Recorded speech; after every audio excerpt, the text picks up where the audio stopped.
دین حق از کافری رسوا ترست. وہ کہتے ہیں کہ دین حق جو ہے اللہ کا سچا دین وہ کافری سے بھی، کافرانہ نظاموں سے بھی بے توقیر ہو گیا ہے. آپ دیکھ لیجئے، لوگ مغربی نظام کی تعریف کرتے ہیں اور اسلام کے کیڑے نکال رہے ہوتے ہیں، حالانکہ اسلام تو خوبصورت دین ہے. تو یہ ہوا کیوں ایسے؟ حرم رسوا ہوا پیر حرم کی کم نگاہی سے. حرم رسوا ہوا پیر حرم کی کم نگاہی سے. اقبال کو ایک ملا پہ جو شکوہ ہے وہ کم نگاہ ہے، کور ذوق ہے. حرم رسوا ہوا پیر حرم کی کم نگاہی سے، جوانان تتاری کس قدر صاحب نظر نکلے. تو اقبال کو جو ہے وہ شکوہ ہے کہ ان کی وجہ سے دین حق از کافری رسوا ترس، دین حق کافری سے بھی زیادہ رسوا ہو. کیوں؟ زاں کے ملا مومن کافر گرست، اس لیے کہ میرے دور کا ملا ایسا ہے جو مومنوں کو کافر کر رہا. انہوں نے چھوڑا ہی نہیں ہے، انہوں نے متقیوں کو، پرہیزگاروں کو، سجدہ گزاروں کو کافر قرار دے. یار کوئی بھٹک بھی سکتا ہے. وہ ہم پرسوں ہی کہیں جا رہے تھے تو ہم راستہ بھول گئے، تو وہ لوکیشن ڈالی ہوئی تھی، تو وہ گوگل نے پہلے چیخ کے 1-2 دفعہ کہا کہ ادھر مڑے ادھر مڑے ادھر مڑے، لیکن وہ تیزی سے گاڑی آگے گزر گئی. تو اس نے ہم سے لڑنا نہیں شروع کر دیا. تھوڑا آگے جا کے اس نے کہا کہ اتنے میٹر آگے جائیں، آگے سے بھی ایک یو ٹرن ہے، وہاں سے آ جائیں. یار یہ بھی ہمیں یو ٹرن دے. مولوی یو ٹرن نہیں دیتا، وہ یو ٹرن نہیں دیتا. مولا کہتے ہیں نہیں، اب تم یہاں سے گزر گئے ہو، اب کوئی واپسی کا راستہ نہیں، نہ یو ٹرن ہے نہ کچھ بھی ہے. اب تمہیں یہیں قتل کر دیں گے، یہیں مار دیں گے، تمہیں چھوڑیں گے نہیں، تمہیں دار اسلام سے خارج کریں گے. اقبال کو یہ شکوہ ہے مولا سے کہ یہ راستہ نہیں دیتا. اللہ بھی راستہ دیتا ہے، وہ تواب ہے نا، وہ راستے دیتا ہے. لیکن اقبال کہتے ہیں کہ یہ راستہ نہیں دیتا. اس کی خرابیاں کیا ہیں؟ کم نگاہ ہو، کور ذوق ہو، ہرزہ گر. کم نگاہ ہے، اس کی نظر کمزور ہے، یہ بہت دور دیکھتا ہی نہیں ہے. یہ کنویں کے مینڈک کی طرح، اس کو باہر کی دنیا کا پتہ ہی نہیں ہے. کم نگاہ ہے، اس کا پہلا عیب یہ ہے. امام شامی نے فتویٰ دیا ہے جو دور موجود کے حالات سے آگہی نہیں رکھتا وہ عالم نہیں ہے، وہ جاہل ہے. تو اقبال نے بھی یہی بات، کم نگاہ، کور ذوق، یہ بد ذوق ہے. لطافت بھی تو کوئی چیز ہوتی ہے نا، خشکی ہی خشکی ہے. ہرزہ گرد، ہرزہ کا لفظ تو آپ نے سنا، ہرزہ سرائی، بیہودہ بولنا، اس کو ہرزہ سرائی کہتے ہیں. 3 چیزیں اس ملا کی اقبال نے بیان کی ہیں: کم نگاہ ہو، کور ذوق ہو، ہرزہ گرد. ایک تو دیکھ نہیں سکتا میں نے جانا کہاں ہے، دوسرا ذوق ہی نہیں، لطافت ہی نہیں ہے، اور تیسرا آوارہ گرد ہے، منزل کا بھی نہیں پتہ اور آوارہ گرد بھی ہے. تو جب آوارہ گرد ہوگا تو آوارہ وہی ہوتا ہے کبھی ادھر کبھی ادھر. ملت از کالو اکولش فرد فرد، ملت اس کی گفتگو سے، اس کی تقریروں سے ٹکڑے ٹکڑے ہو گئی. اس کی تقریروں نے جوڑا نہیں، اس کی تقریروں نے توڑا ہے. اس نے امت کو ٹکڑے ٹکڑے کر کے رکھ دیا ہے. اللہ اکبر. مکتب و ملا و اسرار کتاب. مکتب یعنی درسگاہ، دوسرا ملا، اور تیسرا کتاب قرآن مجید کے اسرار.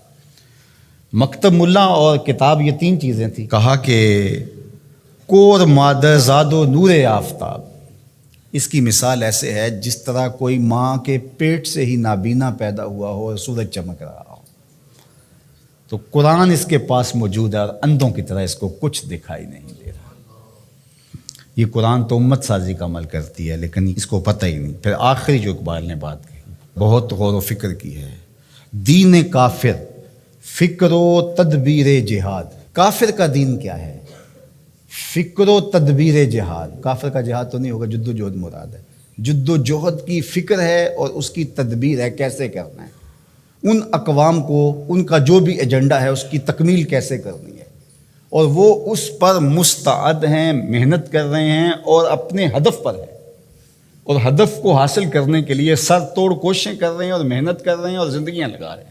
دین کافر فکر و تدبیر جہاد، دین ملا فی سبیل اللہ فساد.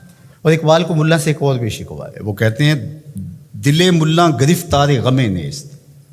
مجھے مولوی سے شکوہ کیا ہے، اس ملا سے شکوہ کیا ہے؟ دل ملا، ملا کا جو دل ہے، گرفتار غم نیست. اس کے پاس دل تو ہے لیکن درد دل نہیں ہے. دل دارند و محبوب ندارند.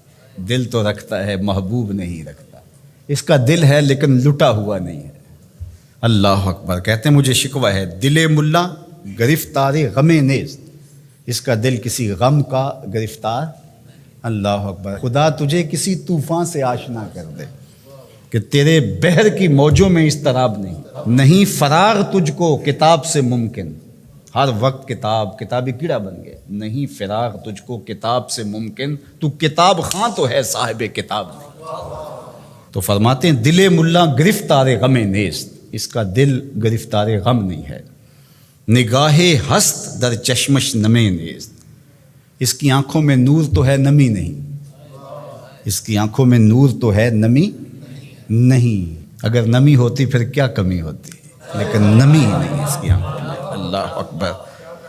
ازاں بگریختم از مکتبے ہو، اس کے مدرسے سے میں کیوں چھوڑ کے بھاگا ہوں، میں ملا کے سسٹم کا حصہ کیوں نہیں بنا، اس کی کوئی وجہ ہوگی نا۔ اقبال کہتے ہیں کہ ازاں بگریختم از مکتبے ہو، اس کے مکتب سے میں اس لیے بھاگا ہوں کہ در ریگ حجازش زمزم نیست، کہ اس مٹی سے اس ریت سے زمزم نہیں پھوٹ رہا، تو یہاں پیاسا مر جاؤں گا ساری زندگی، دھکے کھا کے فائدہ کیا، میں اس صحرا میں جاؤں نا، اس حجاز میں جاؤں جہاں زمزم پھوٹ رہا ہے۔ اللہ اکبر۔ سرے ممبر کلامش نیش دارست، ممبر کے اوپر اس کا کلام زہر گول رہا ہے، اس کے منہ سے انگارے نکلتے ہیں، آگ نکلتی ہے۔ سرے ممبر کلامش نیش دارست، سرے ممبر اس کے کلام سے آگ اگل رہی ہے۔ او کے در صد کتاب اندر کنارست، یہ اس کی زبان سے آگ نکل رہی ہے جس کی بغل میں کتابیں ہیں۔ اللہ اکبر۔ اور تیری بغل میں کتابیں ہیں، نور نکلنا چاہیے، تیری بغل میں کتابیں ہیں، قرآن کے نقطے آنے چاہیے، لیکن بغل میں کتاب اور زبان میں آگ، کیا عجیب کہانی ہے، بغل میں کتابیں اور زبان سے آگ نکل رہی ہے۔ تو کہا کہ میں اس آگ کے آگے کیسے ڈر سکتا ہوں، تو میں بھاگ آیا۔ اللہ اکبر۔ حضور تو من از خجلت نہ گفتم، ز خود پنہا و برما آشکار است، کہا کہ میں آپ کے سامنے جو شرمندگی ہے نا میری، وہ میں کہوں وہ کیا ہے۔ کہتے ہیں کہ یہ اپنے آپ سے پوشیدہ ہے، لوگوں کے سامنے ظاہر ہے، لوگوں کو پتہ ہے مولوی کتنے پانی میں ہے، لیکن مولوی کو نہیں پتا میں کتنے پانی میں ہوں۔ یہ کتنے افسوس کی بات ہے۔ زمانہ جانتا ہے کہ یہ ملا زمانے سے پیچھے رہ گیا ہے، یہ دین کی تعبیر ہی نہیں کر رہا، لیکن اس کو کبھی سمجھ نہیں آئی، یہ اپنے اس حلقے میں مست ہے، اسے پتہ ہی نہیں ہے